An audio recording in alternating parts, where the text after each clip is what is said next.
Get this figure and more at the Big Bad Toy Store. Links in the description. Hey, my name is Jobby, and today we're taking a look at the Digivolving Spirits WarGreymon. Excuse me. And just like the toy from the 90s this guy is based on, he can transform into Agumon. And just like that original toy, it's kind of ass. Now, I actually did a review for this original transforming WarGreymon figure, but it was less of a review and more of a goof on the whole Fine Brothers trying to copyright the word react situation. In other words, that video will definitely not be dated and be relevant forever. Wow, I'm such a genius. So to atone for the sin of Swiveltopia, here's my actual thoughts on this figure. It's objectively terrible, but I have a soft spot for it due to nostalgia. Which is the most rational reason for love, right? I feel pretty much the same way about all the Digivolving figures I had growing up, but I never had all of them, so I can't call all of them objectively terrible. But there just came a point when I was done with Digimon. But Digimon was not done with me. The announcement that Bandai was gonna make a brand new line of transforming Digimon figures, it got me more than a bit excited.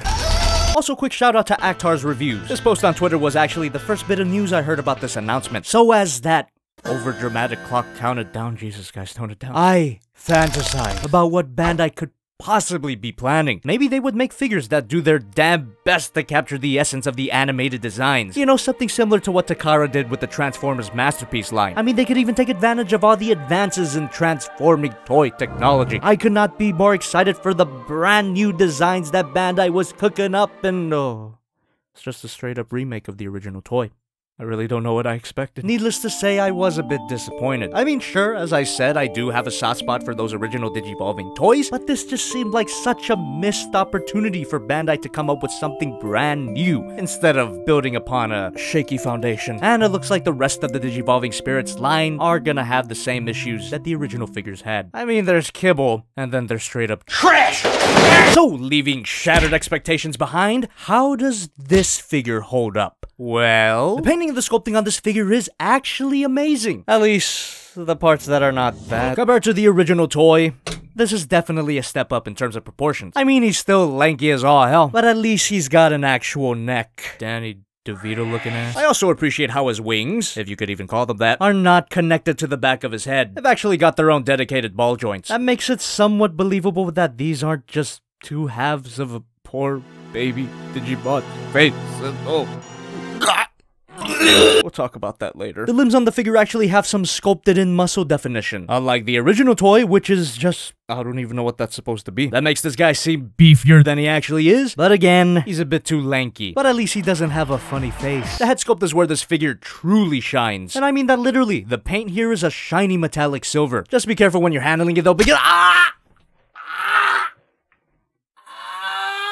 sharp. The rest of the head, however, feels very nice and weighty, and that's due to the head, and the torso, crotch guard, and shin guards being made of die-cast metal. And of course, I found these die-cast metal parts by reading the back of the box. Thanks, Bandai. That's not to say the metal parts aren't cold, because ooh! And all the metal parts give this figure a satisfying heft, which makes it feel way more solid than it actually looks. Because let's face it, this guy looks just as floppy as the original. And I know I already said he's solid, but it deserves to be repeated. This guy is maybe even a little too solid out of the box, but the joints do loosen up more the more you play with it. And I might be wrong about this, but it looks like some of the ball joints on this figure are also made of die-cast metal. If that's the case, then wow, that's brilliant. Bandai, please breed with me. What's also brilliant is the attention to detail in the painting and sculpting. The detail work on this figure really takes a page from some of the non-transformable WarGreymon figures that I've already covered, and wow. This is my 4th WarGreymon review. I'm totally not obsessed with his big, meaty toes. And about his toes, they're actually orange, and so are all the other bits of skin. Really nice detail, and it works for the most part. That is until you turn the figure around.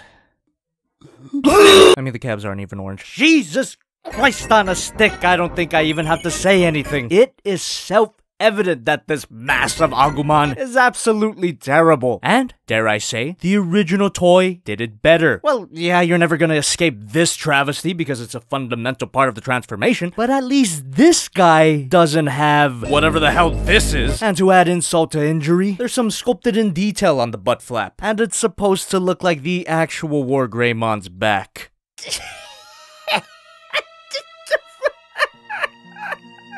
Do you take me for a fool, Bandai? You're tearing me apart. Despite all of this, I can somehow find it in my cold, black heart to forgive this premeditated sin. And that's only because the figure feels nice. Yeah, the kibble is definitely there, but at least it's not floppy kibble. The figure might not look perfect, but these rock-solid joints and the die-cast metal definitely make him feel perfect. He's fun to handle, fun to suck, and most importantly, fun to pose. Ball joint at the head. Side to side is kind of limited, but that's way better than nothing at all. Bit of a head pivot. Look up that far and look down that far. Got some chicken action. His face swings are both on a ball joint. Every ball joint can be a swivel. And they rotate here. Ball joint at the shoulder allows it to rotate a full 360. And he's even got some backward and forward movement. Shoulder pads on a ball joint, which allows it to move out. Arm moves out. Swivel here. Bend at the elbow. Elbow swivel. Ball joint at the wrist. At every ball joint. And unfortunately, his entire torso is pretty much a brick. No titty joint, no waist swivel, no reason to live. I mean, you could untap that and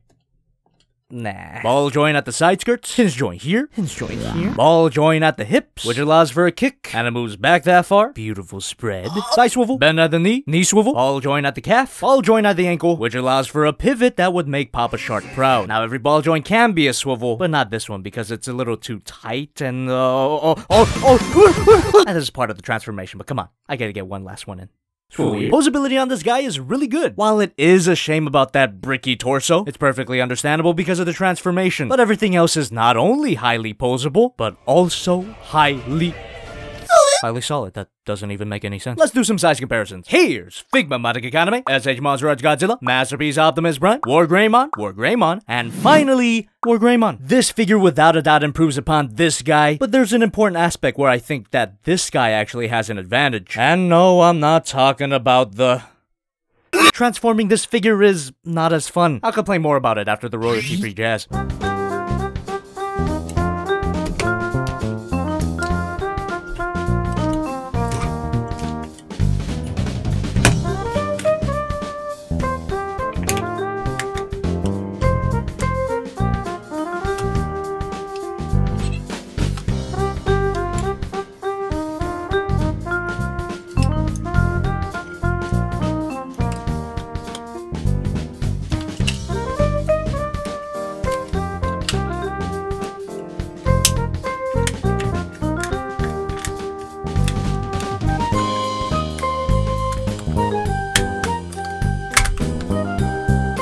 And here we have Agumon. So about my complaints about the transformation, it's really only one step, but getting these side panels to fully snap in is absolute hell. It does get easier the more you do it, but at first it was almost a full hour of But once you go through hell, there's a little slice of heaven waiting for you at the end because oh my god, I love him. Part of Bandai's mission statement with the Digivolving Spirits line was to make figures that go from cool to cute. And while the cool of the WarGreymon mode is debatable, the Agumon mode is undeniably kawaii desu. I would say I want to die, but then I wouldn't be able to embrace this round boy. And compared to the original figure, Bandai definitely fattened him up. They also made his muscles a lot less defined, which makes him look more like a plush doll.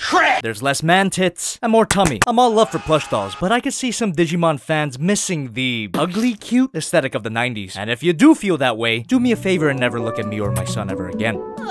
The proportions on the head are also significantly more baby-like. Eyes so big it would make James Cameron jealous. Seriously though, the hell is you doing? And the part connecting the head to the shoulders doesn't look completely fucked. But just like the WarGreymon mode, turn the figure around and it gets a lot less cute. But since I forgave the abomination that was the WarGreymon back kibble, of course I have to forgive this. It's honestly not that bad. And not only does everything fit together really well, the weight from the die-cast metal in his belly makes holding this thing super satisfying. Other than the bits of visible WarGreymon, I have no other problems with this guy, other than the lack of head posability, but come on, that's not even worth complaining about. But you do get the same amount of arm posability, swivels and all. Ball joint at the hips, a beautiful span. Bend at the knee swivel, and the same ball joint at the foot, which, by the way, is yellow now. Bandai, please breed with me.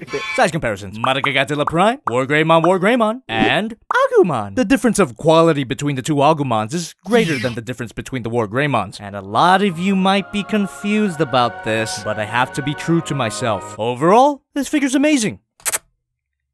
What? Even with the obviously awful back kibble and the more or less bricky nature of Agumon, I still have to say this figure's amazing, purely based on fun. Now, it's definitely not perfect, far from it, but if you also have an irrational soft spot for these Digivolving figures, I would highly recommend you pick this guy up. And to make things even better, it's not unreasonably expensive. At least that's the case at the Big Bad Toy Store! I mean, yeah, it is still kind of expensive, but if you're the kind of person that actually wants a figure like this, it will be worth it, trust me. So despite my disappointment at the initial images, I still found myself loving this figure. And of course I'm getting the rest of the line. All of them. Even though stuff like this is absolute